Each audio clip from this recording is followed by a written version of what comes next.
Hey, welcome back. As you must have noticed by now, we don't have Monish on the episode for today. He's on personal leave today, possibly tomorrow. He'll be back next week. So it's just me for today. And it's just one game that I have to cover today. The Eastern Conference Finals took off. Game one, the Atlanta Hawks. Oh, how did they get this far, right? The Atlanta Hawks taking on who should now be the favorites to win it all, the Milwaukee Bucks. Lots to discuss actually in this game. It was a tight game, but there's a lot to talk about. Let's get started. Okay, so the Hawks against the Bucks, game one in Milwaukee. Milwaukee typically very strong at home. They barely lose a match there. I'm going to read out some numbers to you, and if you haven't watched the game, let's see if you can guess what happened. So the teams were more or less evenly matched on shooting efficiency. Both teams were equally bad from three. Free throw shooting, not much to separate the two. Rebounds more or less the same. Offensive rebounds more or less the same. Assists, Milwaukee had a fair amount more than Atlanta. Now, given that in Atlanta, barring Trae Young, there's not too many people that can get off their own shot. That should be a significant stat because that then means you uh, lack of many assists means there's so much more dependency on Trae Young to bring points to the table and maybe even play hero ball at times. Not the best approach against a rounded team like the Bucks, right? Matched on steals, blocks, nothing much separating them. Turnovers, not much in it. More or less the same on fouls. All of the stat categories at a team level, pretty much the same thing. Except the assists, which are heavily in Milwaukee's favor, which of course, as I reminded you, would count against Atlanta. Now, individual performances, the Greek Freak showed up. Eastern Conference, he's ready. He's here to play. 34, 12, and 9, a near triple-double from the Greek Freak. 2 steals, 2 blocks. Efficient as ever. Attempted 2 threes. I guess we got to live with that now. Didn't make them, but 75% from free throw shooting, including 2 clutch free throws with the lead less than 5 and like a minute to go in the game, right? So Giannis showed up. Jrue Holiday finally decided it's time to ball. 33 and 10 game from him. So he showed up and he shot near 42% from the 3-point line, 5 of 12. Efficient, just as efficient as Giannis. Great. So far, so good, right? Bobby Portis put up some points. Bryn Forbes added a few here and there. Chris Middleton dropped 15. So all the makings of a solid Milwaukee Bucks win, except they lost by 3.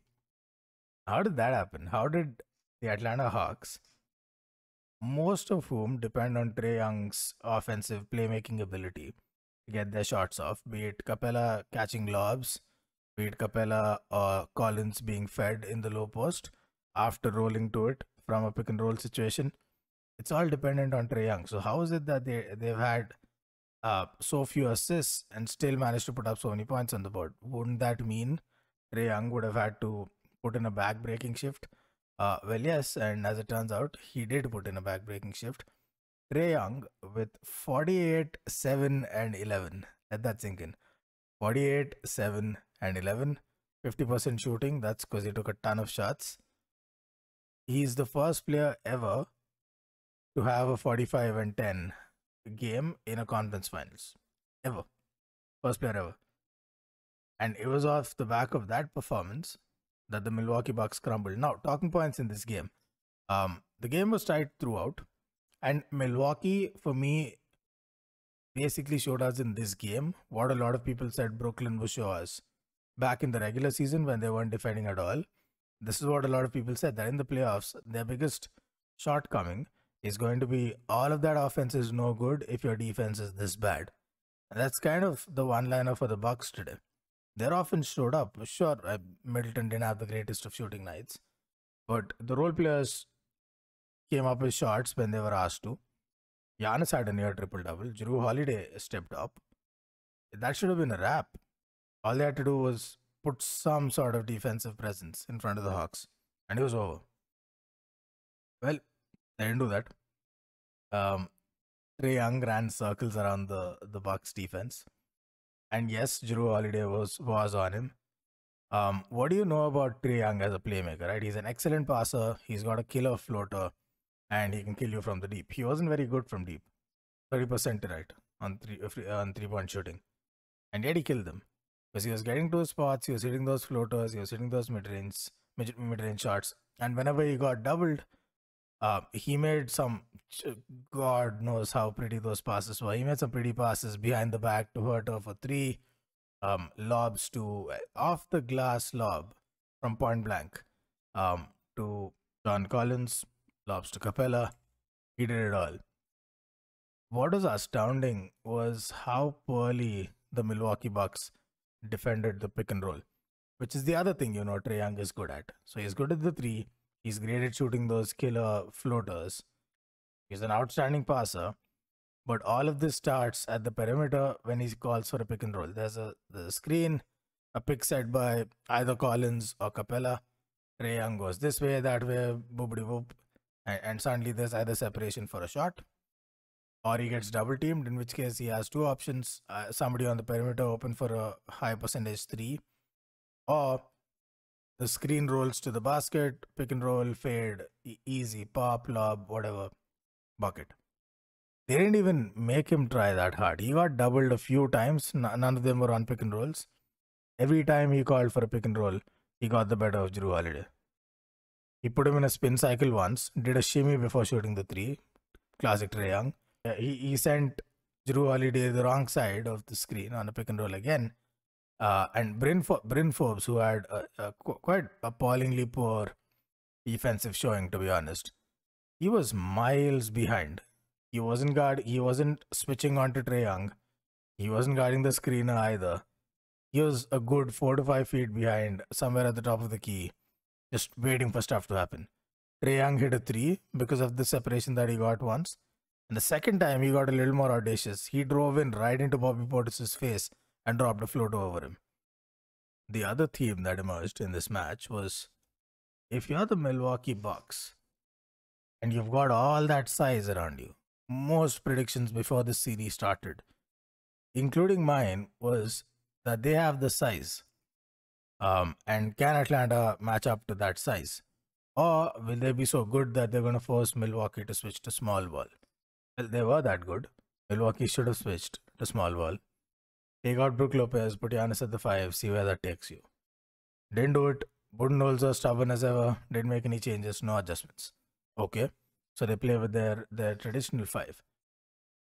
This game was turned on its head by some of the most clutch rebounds you will ever see. Some from John Collins, who had a 23 and 15 game, by the way. And then 2 almost game-changing offensive rebounds from Clint Capella, who had 12 and 19. Deep into the 4th quarter, 1 possession game, Clint Capella comes up with a huge rebound off of a missed shot, gets the ball back to Trae Young. Trae Young finds John Collins, dagger 3, Hawks within 1. And then I think it was the immediate next play or the play after that, Capella with yet another game-changing offensive rebound. Offensive rebound again, with Giannis there, with Brook Lopez there. The first time, it was a missed shot. He gets the rebound, like I said, dishes it to Trae. Trae sweeps it to John Collins. Open 3, corner.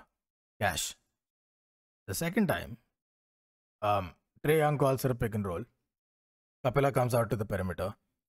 So Jrue Holiday is kind of taken out of the equation, right? Trae runs around the screen, he's headed for the paint. You know it. You know that floater is coming. But he's up against Giannis, who does an excellent job of not fouling him and yet making him take a tough contested shot.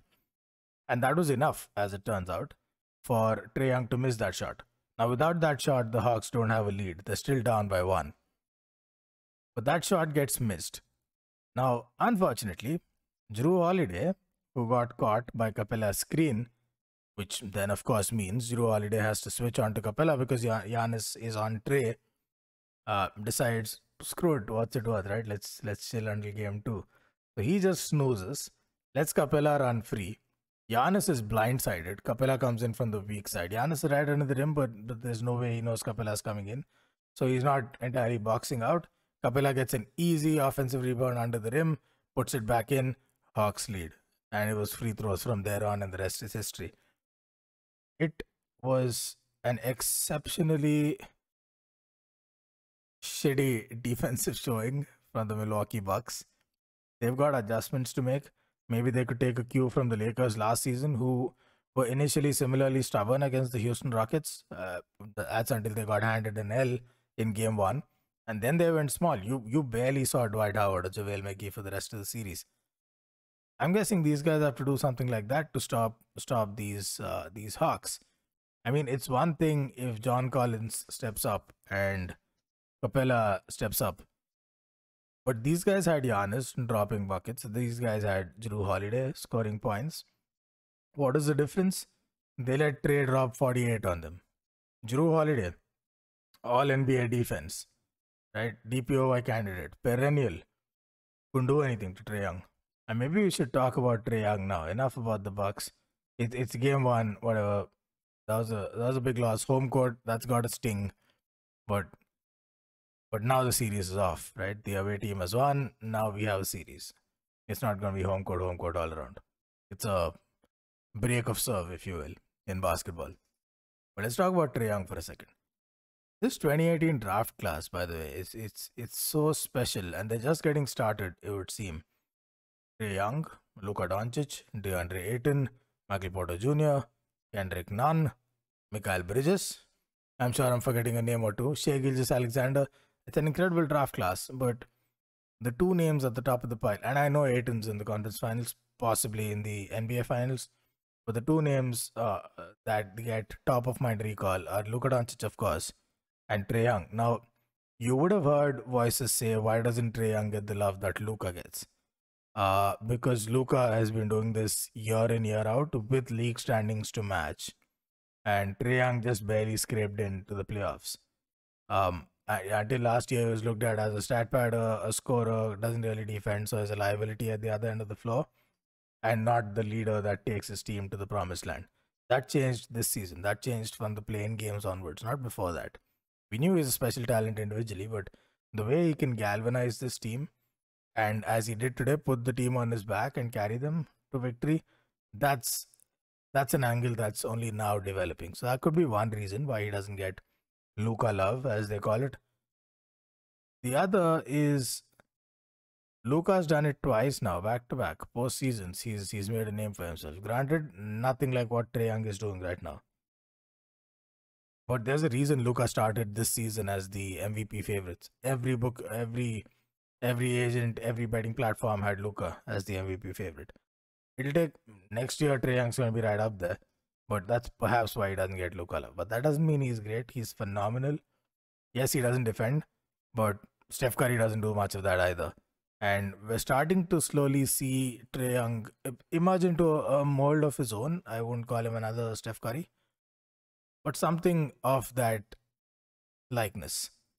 A not very tall guard, can shoot from anywhere, can pass like nobody's business, doesn't defend, doesn't have size advantage, but is quick and lethal. You give him an inch of separation and it's a swish.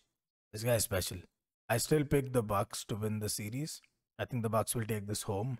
I would venture so far out to say this isn't even a 7-game series for me. This should be over in 6 for Milwaukee. But who knows? We've counted the Hawks out one time too many. I was one of the few who picked them to get past New York. Easy. That happened. But I didn't think they had a shot against Philly. Not if Ben Simmons and Embiid were fit. But that's a whole nother story and a bunch of memes there. But they took down Philly, to their credit, a fully fit Philly in 7 games. They must be just as exhausted as Milwaukee. Milwaukee had maybe a day more rest, so it's not like that's an excuse. They came here to play, and we talked about the 2018 draft class. What's truly special about a lot of these guys is they seem to be unfazed by the moment. MPJ will shoot that 11 shot even if his first 10 3 attempts are misses. He doesn't care. He'll do it in the NBA finals if he has to. Kendrick Nunn, fearless in defense. Luka Doncic, afraid of nobody in the league. And Trae Young, possibly even more so. Trae Young takes it a step further too. He not only does he do well in hostile situations, under fire, away from home, hostile crowds, players being aggressive towards him. Luka does that too. But Trae Young seems to relish it in a way that I've seen very few players do. He's got a bit of that Mamba in him. He invites the trash talk. He invites the disses just so he can prove them wrong. That's special. Trae Young is special. I can't wait for game 2 of this series. I think it's a 6-game series. It should be a wrap. I think Milwaukee are going to the finals. But kudos to this Hawks team, where I think there's not a single player above $20 million, if I'm correct, in payroll. That's insane. A lot of those numbers will have to go up or people are moving out at the end of the season. But for now, they should enjoy what they've created and go all out to try and get to the finals and maybe win it all. Right. So that was that for the Bucks and the Hawks. Narrative for game 2, nothing much. Bucks have got to come out just as aggressive as they did in game 1. Giannis has to be just as aggressive as he was at the start in game 1. But they've got to figure out that closer situation. Even against the Nets, wasn't convincing in any one game. They kind of just gritted their way through, but it wasn't entirely convincing. You don't look at this team and say, okay, cool, yeah, they can close out big teams, big games. They can't. As you saw today, Giannis made those free throws, first of all. Credit to him. 2 free throws in the clutch, 1 possession game, last 2 minutes, the last 1 minute of the game. That's good on him. But then what happened to the defense? What happened to Jrue Holiday, who let Capella walk in under the rim, blindside Giannis, get that rebound and take the lead with an easy layup? What happened to the pick and roll defense? What happened to rebounding when Capella got the rebound off of a missed shot, was able to get it to Trae, to John Collins, dagger within 1 point? Their defense loses the defense wasn't great to begin with. Bobby Portis, I thought, was awful. But they lose shape even more in clutch moments and when it's time to close out a match. That's very unlike the Bucks, honestly, if you watch them from the regular season at all. The other angle is who takes those game-winning shots, those game-closing shots. Is it Jrue? Is it Middleton?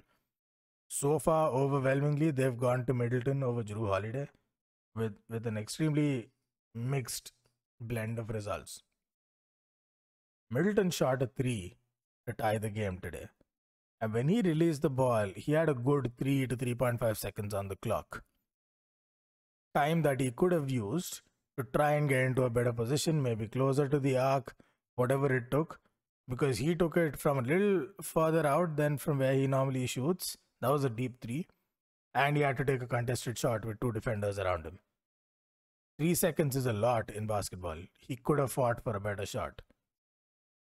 Just leaving 3 seconds on that clock, even if the shot drops, is criminal. Because with players like Trae Young, you know they relish moments like these. Like when Kobe told the Toronto Raptors they left him too much time. You want your shot to be the last shot. You want to play to the last possession and then go for the win with the best possible, highest percentage available shot. They've got to fix their closing scenario. But that's that. Let's look forward to game 2. Now, we head back over to the West for tomorrow for our preview.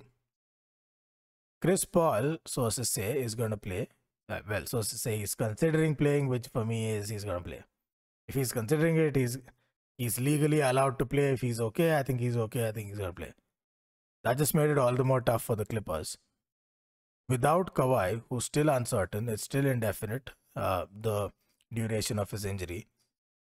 It's going to be an uphill climb, but thankfully, one relief for the Clippers should be that they're going to play at home now. They got through those 2 away games. They're back home for this. They don't have home court advantage in this series, remember. Phoenix finished above them because they tanked to avoid the Lakers, the Clippers. Now, Phoenix are up 2-0. Boca looks like a killer. He had a less than average game 2, but he looks ready. I don't think he's going to have too many of those for the rest of the season. He looks ready. Chris Paul's back. I don't know if that kind of takes away a bit from the momentum they've built because of Cameron Payne. But Chris Paul in the playoffs. You don't really argue against him. And with the Clippers, there's got to be some kind of personal vendetta also. A blast from the past. Wounds of days gone by.